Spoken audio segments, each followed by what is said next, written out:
Fail করা party, Felu পার্টিকে আমরা আর রাষ্ট্র ক্ষমতায় বসাতে চাই। ক্ষমতায় যাওয়ার আগে, নির্বাচনের আগে তারা আমাদের 3 জন লোককে হত্যা করেছে। শোনেন, মাথা খারাপ হয় কখন, হুমকি দেয় কখন? রাজনীতিতে যখন মানুষের ভালোবাসা কমে যায়, জনসমর্থন থাকে না, সামনে হেরে যাওয়ার ভয় থাকে, তখন পায়ের নিচের মাটিটা একটু সরতে থাকে, তখন মেজাজটা খারাপ হয়। এই জন্য ওনারা হুমকি দেন। হিন্দুদের বলেন, দাড়িপাল্লায় ভোট দিলে তোমরা শাখা সিঁদুর পড়তে পারবেন না, তোমরা বোরকা পরে বাড়ি বসে থাকো। মায়েরা ভোট চাইতে যাচ্ছে, তাদের নেকাব হেজাব খুলে ফেলে আপনারা কাপড় নিয়ে যাচ্ছেন, পেটে লাথি মারছেন, আর বলছেন যে দাড়িপাল্লা ভোট চাইলে মেয়েদের কাপড় খুলে নেওয়া হবে। আমি বলেছি, যারা ক্ষমতায় যাওয়ার আগে মাদের কাপড় খুলে নিতে চায়, তারা মনে রাখবেন, আমরা আমাদের জীবনের চেয়ে মাদেরকে বেশি ভালোবাসি। ক্ষমতায় যাওয়ার আগে যে দল মাদের কাপড় খুলে নিতে চায়, ক্ষমতায় গেলে গোটা জাতিকে তারা বিবস্ত্র করে ফেলবে। যিনি বাংলাদেশের রাজনৈতিক পরিবর্তনের ইতিহাসে রক্ত ঝরানো মৃত্যুঞ্জয়ী অকুতোভয় জুলাই যোদ্ধা হাসানাত আব্দুল্লাহর উপস্থিতিতে ফুলতলায় পরিবর্তনের যে জাগরণ তৈরি হয়েছে, সেই জাগরণ দাড়িপাল্লার বিজয়কে নিশ্চিত করবে। সেই জন্য ফুলতলার ডুমুরিয়াবাসীর পক্ষ থেকে এনসিপি ন্যাশনাল সিটিজেন পার্টির দক্ষিণ অঞ্চলের মুখ্য সংগঠক, সংগ্রামী জননেতা, তারুণ্যের শক্তি, জুলাই যোদ্ধা হাসানাত আব্দুল্লাহকে আমরা আন্তরিকভাবে অভিনন্দন এবং শুভেচ্ছা মোবারকবাদ জানাই। সাংবাদিক মিডিয়ার ভাইরা সামনে থেকে তারা দায়িত্ব পালন করছেন, যারা ক্যামেরা পার্সন আছেন পেছনে, আমি আমার প্রিয় ভাইদেরকে অনুরোধ করব, আপনারা অনেক সময় দেখতে পারেন না বলে তাদেরকে বসতে বলেন, একটু বিরক্ত হন, কিন্তু ওনারা সাংবাদিক, ওনাদের পেশাগত দায়িত্ব পালন করতে আমাদের সাহায্য করা উচিত। কি বলেন? একটু কষ্ট হলেও একটু সবর করবেন, তাদেরকে বিরক্ত না করাই ভালো। আলহামদুলিল্লাহ। সংগ্রামী ভাইরা আমার, বাংলাদেশের ত্রয়োদশ জাতীয় সংসদ নির্বাচনকে সামনে রেখে সারা দেশের রাজধানী, জেলায়, নগরে, গ্রামে, গঞ্জে, বন্দরে মানুষের মুখে মুখে, শ্রমিক, রিক্সাওয়ালা, দিনমজুর, দোকানদার, ব্যবসায়ী, ব্যাংকার্স, ছাত্র জনতার মুখে মুখে এখন একটি আলোচনা, আমরা পরিবর্তন চাই, পরিবর্তন চাই। পরিবর্তনের অর্থ হলো, স্বাধীনতার পর 54 বছর যারা 3টি দল দেশ শাসন করেছেন, তারা সততা, চরিত্র, নৈতিকতা, আদর্শ, আমানতদারির পরীক্ষায় তারা ব্যর্থ হয়েছেন। ফলে পরীক্ষায় যারা বারবার ফেল করে, তাদেরকে আর পরীক্ষা অ্যাটেন্ড করতে দেওয়া হয় না, নাকি বলেন?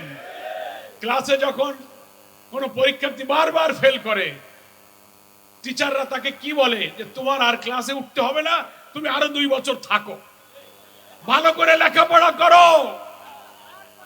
আমি 3টি দলকে বলবো, যেহেতু আপনারা 54 বছরে বারবার পরীক্ষা দিয়ে ফেল করেছেন, আপনাদের আরো পড়াশোনা করতে হবে, আরো পড়তে হবে, বুঝতে হবে।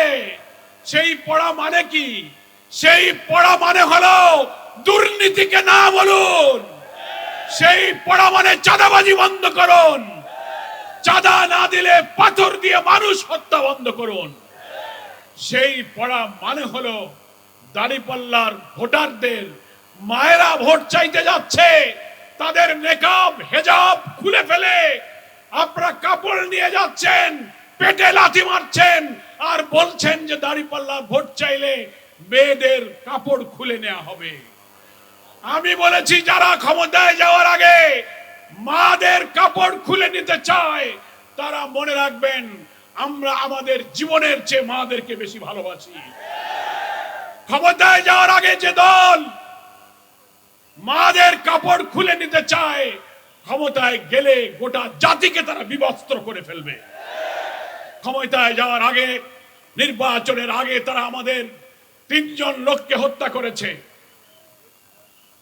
ক্ষমতায় যাওয়ার আগে যারা হত্যা করে, দাঁড়িপাল্লায় ভোট দিলে ঠ্যাং ভেঙে দেব। 8টি 10টি জায়গায় তারা হামলা করেছে, সভা মিটিং বানচাল করেছে। হাটে ঘাটে, মাঠে, বালুঘাটে, ফেরিঘাটে, রিক্সাওয়ালা, বাদাম বিক্রেতা, খাল নদী খাট জমি যারা দখল করেছে ক্ষমতার আগে, 5ই আগস্টের আগে না হয় আওয়ামী লীগকে আপনারা দোষ দিতেন, 5ই আগস্টের পরে তো আওয়ামী লীগ ছিল না, কি বলেন ঠিক কিনা? 5 তারিখের পরে কারা চাঁদাবাজি করলো, কারা খাল নদী বিল বাট ঘাট দখল করলো? ক্ষমতায় যাওয়ার আগে আমার বিএনপির বন্ধুরা যদি এটা করতে পারেন, ক্ষমতায় গেলে আপনার হাতে আমার মা, হিন্দু মুসলিম কোন মানুষের জানমাল সম্পদ নিরাপদ থাকবে না। তাই পরীক্ষায় বারবার ব্যর্থ হয়েছেন, আরো কিছুদিন পড়তে হবে। চাঁদাবাজি বন্ধ করুন, খুন বন্ধ করুন, আপনি দুর্নীতি বন্ধ করুন, লুটপাট বন্ধ করুন, ভিন্ন মতের উপরে দমন পীড়ন বন্ধ করে অন্তত 2-4টা টার্ম প্রমাণ করুন যে লেখাপড়া হয়েছে, আপনি ভালো হয়ে গেছেন। তারপর জনগণ সিদ্ধান্ত নেবে আপনাকে পরীক্ষায় দিতে দেবে কি দেবে না। ফলে ফেল করা পার্টি, ফেলু পার্টিকে আমরা আর রাষ্ট্র ক্ষমতায় বসাতে চাই না। সেই জন্য জনগণ এখন 10 দলীয় নির্বাচনী ঐক্যের সাথে একমত হয়েছে, নাকি বলেন? এখানে জামাত ইসলামী সহ 6টি ইসলামী দল আছে। জুলাই যোদ্ধা, জুলাই সংগ্রামের তারুণ্যের শক্তি, ন্যাশনাল সিটিজেন পার্টি এনসিপি, তারা এই 10 দলের অন্তর্ভুক্ত হয়েছে। বীর মুক্তিযোদ্ধা শহীদ রাষ্ট্রপতি জিয়াউর রহমান যখন প্রেসিডেন্ট ছিলেন, তার মন্ত্রিসভার সিনিয়র মন্ত্রীদের মধ্যে একমাত্র জীবিত সিনিয়র মন্ত্রী ডক্টর কর্নেল অলি আহমদ বীর বিক্রম, তিনি বিএনপি থেকে বেরিয়ে এসে এলডিপি নামে একটি আলাদা দল করেছেন, জানেন তো আপনারা? সেই এলডিপি এই 10 দলীয় ঐক্যের মধ্যে আছে। দেশপ্রেমিক আরো কয়েকটি রাজনৈতিক দল, খেলাফত মজলিস, নেজামে ইসলাম, খেলাফত আন্দোলন, সব দল মিলে 10 দলীয় নির্বাচনী ঐক্যের মধ্য দিয়ে বাংলাদেশের 18 কোটি মানুষের রাজনৈতিক পরিবর্তনের আকাঙ্ক্ষা বাস্তবায়নের জন্য ডুমুরিয়া, ফুলতলায়, দাঁড়িপাল্লার পক্ষে আজকে তারা আওয়াজ তুলেছে। প্রিয় ফুলতলাবাসী, আগামী 12 তারিখে আমাদেরকে দাঁড়িপাল্লায় ভোট দেওয়ার জন্য জনগণের আশা আকাঙ্ক্ষা উদ্বেলিত হয়ে তারা যখন আমাদেরকে ভালোবাসছে, কোলে টেনে নিচ্ছে, ডুমুরিয়া, ফুলতলার 14টি ইউনিয়নের গ্রামে গ্রামে আমি ছুটছি রাত দিন। জনগণের যে ভালোবাসা, আমি তো আগে আপনাদের মাঝে দাঁড়িপাল্লায় নির্বাচন করে বিজয়ী হয়েছি, কিন্তু এবার যে ভালোবাসা, এবার যে জাগরণ, ইতিপূর্বে আমি কখনো মানুষের এত ভালোবাসা দেখিনি। পথে পথে নারী পুরুষ, এমনকি হিন্দুরা বলছে, দাদা আমরা আগে অনেক মার্কায় ভোট দিয়েছি, এবার আমরা দাঁড়িপাল্লায় ভোট দেব। এই জাগরণ দেখে আমার বিএনপির বন্ধুদের মাথাটা একটু খারাপ হয়ে গেছে। শোনেন, মাথা খারাপ হয় কখন, হুমকি দেয় কখন? রাজনীতিতে যখন মানুষের ভালোবাসা কমে যায়, জনসমর্থন থাকে না, সামনে হেরে যাওয়ার ভয় থাকে, তখন পায়ের নিচের মাটিটা একটু সরতে থাকে, তখন মেজাজটা খারাপ হয়। এই জন্য ওনারা হুমকি দেন, হিন্দুদের বলেন দাঁড়িপাল্লায় ভোট দিলে তোমরা শাখা সিঁদুর পড়তে পারবেন না, তোমরা বোরকা পরে বাড়ি বসে থাকতে হবে, এই দেশটা পাকিস্তান হয়ে যাবে। আমি বলেছি, আমি তো 2001 সালে আপনারা দাঁড়িপাল্লায় ভোট দিয়েছিলেন, আমি তো এমপি ছিলাম, নাকি বলেন?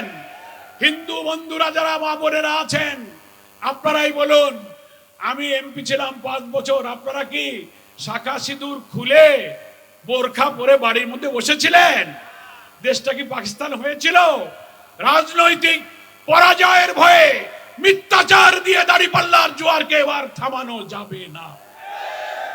আমি হিন্দু ভাইদেরকে বলেছি, এবার দাঁড়িপাল্লায় হিন্দুরা, অন্যান্য দল, বিএনপির কিছু ভাইয়েরা অন্যান্য দল থেকে তারা চিন্তা করেছেন আমরা অনেক রাজনীতি করেছি, ব্যক্তির চেয়ে দল বড়, দলের চেয়ে এখন দেশ বড়। স্বাধীনতার পর 3টি দলের ব্যর্থতার কারণে আমরা আগে অনেক দল করেছি, এবার সব মার্কা যখন দেশ শাসন করেছে, একবার দাঁড়িপাল্লার দেশকে শাসন করতে দিতে চাই। যারা আমরা সততা ন্যায় নীতির পরীক্ষায় উত্তীর্ণ 10 দল আমরা অঙ্গীকার করেছি। ডাক্তার শফিকুর রহমান বাংলাদেশ জামাত ইসলামীর আমির, 18 কোটি মানুষের জননন্দিত নেতা, ইনশাআল্লাহ 12 তারিখের নির্বাচনে 10 দলকে বিজয়ী করে সংখ্যাগরিষ্ঠ আসন লাভ করে ডাক্তার শফিকুর রহমানকে প্রধানমন্ত্রী করে আমরা সরকার গঠন করব ইনশাআল্লাহ। সেই সরকার বাংলাদেশ থেকে দুর্নীতিকে লাল কার্ড দেখাবে, রাষ্ট্রের সব জায়গা থেকে দুর্নীতিকে আমরা বিদায় করব। আমরা দলীয়করণকে না বলবো, আমরা সামাজিক সুবিচারকে নিশ্চিত করব।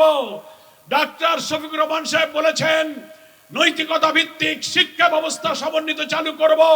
তারুণ্যের শক্তিকে কলেজ, বিশ্ববিদ্যালয়, মাদ্রাসা থেকে পাস করার পর তাদেরকে চাকরি, কারিগরি শিক্ষা, ব্যবসা বাণিজ্যে বিনিয়োগ, জ্ঞান বিজ্ঞানের চরম উৎকর্ষ দ্বারা এই যুগে স্বাধীনতার লাল সবুজ পতাকা দুনিয়ার উপরে যেন তারা সম্মানিত করতে পারে, তাদেরকে দেশ গড়ার শক্তি হিসেবে তাদের হাতে আমরা কাজ তুলে দেব। ডাক্তার শফিক সাহেব বলেছেন আমরা যদি নতুন বাংলাদেশ, বৈষম্যহীন ইনসাফপূর্ণ বাংলাদেশ গড়তে পারি, নারীদের জন্য মাস্টার ডিগ্রি পর্যন্ত লেখাপড়া আমরা ফ্রি করে দেব। তিনি বলেছেন হোটেল ইন্টারকন্টিনেন্টালে আমরা ইলেকশন ম্যানিফেস্টো ডিক্লারেশনে বলেছি 60 বছরের ঊর্ধ্বে যাদের বয়স থাকবে সমস্ত 60 মানুষের চিকিৎসা সেবা আমরা ফ্রি মেডিকেল সার্ভিস, তাদের কোনো খরচ দেওয়া লাগবে না, রাষ্ট্র তাদের চিকিৎসার দায়িত্ব গ্রহণ করবে। আমাদের আমিরে জামাত বলেছেন যেসব শিশুদের বয়স 5 বছর পর্যন্ত থাকবে, বিলো 5 চাইল্ড যারা থাকবে, তাদের মেডিকেল সার্ভিস নতুন বাংলাদেশের সরকার সরকারি খরচে মেডিকেল সার্ভিস দেবে। প্রেগন্যান্সি মাদার যারা থাকবেন, আমাদের গর্ভবতী মায়েদের গর্ভকালীন যাবতীয় চিকিৎসার দায়িত্ব সরকার গ্রহণ করবে। আধুনিক যন্ত্রপাতি দিয়ে কৃষিকে উন্নত করা হবে, ব্যবসা বাণিজ্য, আমদানি রপ্তানি, কাস্টমস, ব্যাংকিং সিস্টেমকে অন স্টপ সার্ভিসের মধ্য দিয়ে দুর্নীতিমুক্ত গতিশীল একটি ব্যবসা বান্ধব পরিবেশে তৈরি করা হবে। আমরা বলেছি সোশ্যাল জাস্টিসকে নিশ্চিত করার জন্য এতদিন আইন আদালতে কোনো সুবিচার ছিল না, ভালো মানুষ ধরে ধরে বছর বছর জেলে লাগানো হয়েছে, আর খুনি চাঁদাবাজরা অন্যায় করে বুক ফুলিয়ে ঘুরে বেড়িয়ে তাদেরকে গ্রেফতার থেকে ম্যাজিস্ট্রেটকে ফোন করে, জজকে ফোন করে, হাইকোর্টের বিচারপতিকে ফোন করে, অ্যাপিলেট ডিভিশনে ফোন করে খুনিদেরকে জামিন দেওয়া হয়েছে। নতুন বাংলাদেশের ইনসাফপূর্ণ ঐক্যবদ্ধ বাংলাদেশ যখন আমরা গড়ব, আইন আদালতে সবাই ন্যায় বিচার পাবে, ভিন্ন মতের উপরে দমন পীড়ন হবে না, সুদ মুক্ত যাকাত ভিত্তিক একটি অর্থ ব্যবস্থা তৈরি করে ভুখা, নাঙা, অন্নহীন, বস্ত্রহীন নিরন্ন মানুষের অর্থনৈতিক সমস্যা আমরা সমাধান করব। মসজিদ, মন্দির, শিক্ষা প্রতিষ্ঠান, রাস্তাঘাট অবকাঠামোগত যে দুরবস্থা হয়ে পড়েছে, বিদেশে হাজার হাজার কোটি টাকা পাচার করে মালয়েশিয়া, সিঙ্গাপুর, কানাডা, আমেরিকায় তারা বেগম পাড়া করেছে। আমরা রাষ্ট্রের দায়িত্ব পেলে আমাদের আমিরে জামাত বলেছেন পেটের ভিতর থেকে দুর্নীতির টাকা বের করে আনা হবে, জনগণের টাকা জনগণকে ফেরত দিতে হবে। তাই এনসিপি সহ এলডিপি, ইসলামী দল, দেশপ্রেমিক দলের নেতৃত্বের এই জাগরণের মধ্য দিয়ে ডুমুরিয়া, ফুলতলায় দাঁড়িপাল্লাকে বিজয়ী করার জন্য আপনারা কি প্রস্তুত আছেন? আমি আপনাদের সন্তান, সেই গোলাম পরোয়ার, এখানেই যার জন্ম, এই ফুলতলার মাটিতে আমি শিশুবেলা থেকে শৈশব যৌবনে বড় হয়েছি। এই বিল ডাকাতিয়ার একজন কৃষক পরিবারের আমি সন্তান। আমার জীবনে আমি একটা টাকা হারাম খাইনি, কারো হক নষ্ট করিনি, জীবনে মিথ্যা কথা বলিনি, দুর্নীতির সাথে আমার জীবনে কোনোদিন সম্পর্ক হয় নাই। আমি এমপি থাকাকালে 350 কোটি টাকার উন্নয়নের কাজ করেছি আজ 20 বছর আগে। দুনিয়ার কোন মানুষ বলতে পারেনি, প্রশাসন তদন্ত করেছে, একটা টাকা দুর্নীতির সাথে আমার সম্পর্ক পায় নাই। আমি বই চেপে কোন খাতে কত টাকা আমি দিয়েছি তার হিসাব জনগণকে জানিয়েছি। মিল ডাকাতি আর জলাবদ্ধতা নিরসন, বন্ধ মিল কারখানা চালুর জন্য আমি জেল থেকে বেরিয়ে এসে লেগে আছি। পানি কিছু সরছে, মেশিন এনেছে, খাল কাটা হচ্ছে। আমরা অঙ্গীকার করেছি আমাদের ডাক্তার শফিকুর রহমানের নেতৃত্বে যে নতুন বাংলাদেশ হবে, আমার নির্বাচিত হলে আল্লাহ যদি আমাকে কবুল করেন, আমার প্রথম কাজ হবে মিল ডাকাতি আর পানি সরিয়ে জলাবদ্ধতা নিরসন করা, বন্ধ মিলগুলো চালু করা। আমার গরিব মানুষের জীবিকার ঠিকানা মিল ডাকাতিয়াকে আমরা প্রাণবন্ত সবুজ ফসলের মাঠে পরিণত করতে চাই। সংগ্রামী ফুলতলাবাসী, সন্ত্রাসের ডুমুরিয়া ফুলতলা, মৃত্যুকূপ ডুমুরিয়া নামে মিডিয়া বলতো, আমার দায়িত্বেই সেই সন্ত্রাস আমি দমন করেছিলাম। কি বলেন ঠিক কিনা? এখন আমার ছোট ভাই হাসানাত আব্দুল্লাহ বলল, নির্বাচনকে সামনে রেখে সেই ফ্যাসিস্ট যুগের দাগী আসামিদেরকে জেল থেকে বেরিয়ে এনে ধানের শীষের প্রার্থীরা সন্ত্রাস করার জন্য আবার গোপন বৈঠক করতেছে। তারা দেখছে টাকা দিয়ে, ভয় দিয়ে তো দাঁড়িপাল্লাকে হারানো যাবে না। এখন শুনছি লক্ষ লক্ষ টাকা দিয়ে সন্ত্রাসীদেরকে বলা হচ্ছে বোমা বানাও, গুলি বন্দুক কেন, ঠেকাতে না পারলে কেন্দ্র দখল করতে হবে। আমি প্রশাসনকে বলেছি, জোর করে ভোট কেটে চোখ রাঙিয়ে ভোট নেওয়ার বাংলাদেশ গত বছর জুলাইতে আমরা বিদায় করেছি। ভোট কেটে আর ক্ষমতায় যাওয়া যাবে না। আপনার যদি জনগণের ভালোবাসা চার প্রয়োজন হয়, আপনার আদর্শ চরিত্র, আদর্শ দিয়ে, নৈতিকতা দিয়ে আপনি আমার মোকাবেলা করুন। চরিত্রের প্রতিযোগিতার চরিত্র দেখান। দুর্নীতির মামলায় সাজা পেয়ে জেল খেটে হাওয়া ভবনের মালিক হয়ে গোলাম পরোয়ারের চরিত্রের মোকাবেলা করা যায় না। তার জন্য চরিত্রের পরীক্ষা দিতে হবে। গুলি বন্দুক দিয়ে মানুষ মারা যায়, আদর্শকে কখনো হত্যা করা যায় না। প্রিয় ভাইরা আমার, আমি আপনাদের কাছে হাত জোড় করে মিনতি করি, আপনাদের ভাই সন্তান হয়ে আমার এই দীর্ঘ বয়সে দায়িত্ব পালনে আমি অনেক জেল খেটেছি, নির্যাতিত হয়েছি। আপনাদের সাথে চলতে ফিরতে গিয়ে একটা নির্বাচন সামনে রেখে আমি আপনাদের সন্তান হয়ে আবার যদি অজান্তে কোনো ভুল ত্রুটি হয়ে থাকে, কারো মনে কোনো কষ্ট দিয়ে থাকে, আচরণে কেউ অসন্তুষ্ট হয়ে থাকেন, আল্লাহর ওয়াস্তে আপনারা আমাকে ক্ষমা করে দেবেন। আমার এই জীবনের এই সময় এসে 10 দল আমাকে আবার ডুমুরিয়া ফুলতলায় নির্বাচনের মতো কঠিন কাজে আমাকে দিয়েছে। আমি শুধু সংগঠনের সিদ্ধান্তের জন্য আনুগত্য করেছি। যদি আমার পিতা, ভাই, বন্ধু, আপনারা আমাকে বলেন যে ভাই বন্ধু তোমার পাশে আমরা আছি, তাহলে আমি সামনে চলার সাহস পাবো। আপনারা কি আমার সাথে আছে? মহান আল্লাহর কাছে আপনাদের জন্য আমি দোয়া করি। আপনাদের ঘরে আমাদের মা বোনেরা, ভাই বন্ধু, সন্তানদের কাছে আপনাদের মাধ্যমে আমার সালাম এবং দোয়ার আবেদন জানাচ্ছি। হিন্দু ভাইদেরকে বলবো, এবার প্রমাণ করুন দাড়িপাল্লায় দিয়ে সংখ্যালঘু সংখ্যাগুরু নয়, বাংলাদেশী হিসেবে হিন্দু মুসলিমের সাম্প্রদায়িক সম্প্রীতির উজ্জ্বল দৃষ্টান্ত হবে ডুমুরিয়া ফুলতলা। আমি এমপি হয়ে শ্মশান নির্মাণ করেছি, 350 মন্দিরে আমি টাকা দিয়ে সাহায্য করেছি।